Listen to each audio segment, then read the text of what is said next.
महाराष्ट्राची 65 वर्षांची गौरवशाली परंपरा आणि संस्कृतीचा जागर करण्यासाठी राष्ट्रवादी काँग्रेसच्या वतीनं महाराष्ट्र दिनानिमित्त मुंबई येथे 1 ते 4 मे दरम्यान गौरवशाली महाराष्ट्र महोत्सवाचं आयोजन करण्यात आलंय।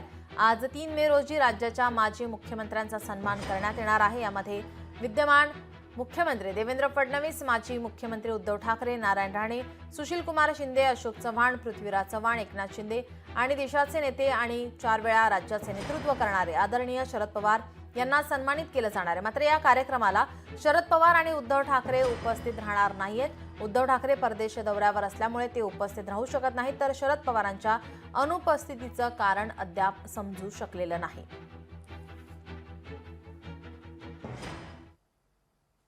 आजी माजी मुख्यमंत्र्यांचा सन्मान या सोहळ्यामध्ये या कार्यक्रमामध्ये केला जाणार आहे। देवेंद्र फडणवीस, शरद पवार, उद्धव ठाकरे, एकनाथ शिंदे, नारायण राणे, सुशील कुमार शिंदे, अशोक चव्हाण, पृथ्वीराज चव्हाण। मात्र या कार्यक्रमाला आता उद्धव ठाकरे हे उपस्थित राहणार नाहीयेत। उद्धव ठाकरे हे परदेश दौऱ्यावर आहेत, तर शरद पवार सुद्धा या ठिकाणी या कार्यक्रमाला अनुपस्थित राहणार आहेत। त्याचं कारण मात्र अद्याप समजू शकलेलं नाही।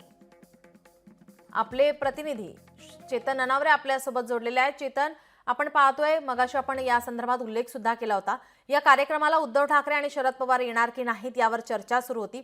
मात्र आता आपल्याला कळतंय की उद्धव ठाकरे हे अनुपस्थित राहणार आहेत, शरद पवार सुद्धा अनुपस्थित राहणार आहेत। मात्र उद्धव ठाकरे हे परदेश दौऱ्यावर असल्यामुळे ते येऊ शकत नाहीत। मात्र शरद पवार यांच्या अनुपस्थितीचं कारण समजू शकलंय का? निश्चितच एकंदरीतच त्यांचा पूर्वनियोजित कार्यक्रम हा मुंबईतच आहे, त्यामुळे पुण्याहून शरद पवार आज सकाळी मुंबईला येणार अशी माहिती समोर येत आहे। परिणामी मुंबईत असतानाही शरद पवार वरळीतील या कार्यक्रमाला अनुपस्थित राहणार का या संदर्भातील आता चर्चांना सुरुवात झालेली आहे। जरी त्यांची अनुपस्थिती असली तरीही ही अनुपस्थितीचं कारण काय हेही जाणून घेणं गरजेचं असेल। अद्यापपर्यंत शरद पवार गटाकडून या संदर्भात अधिकृत माहिती देण्यात आलेली नाहीये। मात्र महाविकास आघाडीकडून उद्धव ठाकरे परदेशात असल्यामुळे अनुपस्थित असतील, तर शरद पवार यांनीही आपली अनुपस्थिती आता स्पष्टपणे सांगितलेली आहे। आता राहिला प्रश्न फक्त काँग्रेसचा। काँग्रेसमधून सुशील कुमार शिंदे आणि पृथ्वीराज चव्हाण हे 2 माजी मुख्यमंत्री या कार्यक्रमात उपस्थित राहणार की तेही आता शरद पवार आणि उद्धव ठाकरेंप्रमाणेच कार्यक्रमाकडे पाठ फिरवणार हे पाहणं महत्त्वाचं असेल। अन्यथा या 2 पैकी एकही नेता जर व्यासपीठावर आला तर निश्चितपणे महाविकास आघाडीतील एक तरी नेता व्यासपीठावर उपस्थित असल्यामुळे पुन्हा वेगवेगळ्या राजकीय चर्चा सुरू होतील। परिणामी स्वतः विद्यमान मुख्यमंत्री देवेंद्र फडणवीस यांनी मात्र आपली 6 वाजताची उपस्थितीची वेळ कळवलेली आहे।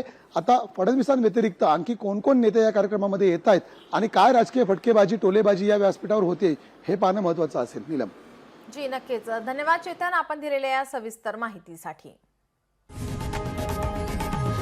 लोकशाही मराठी ऐका, पहा, जागरूक रहा।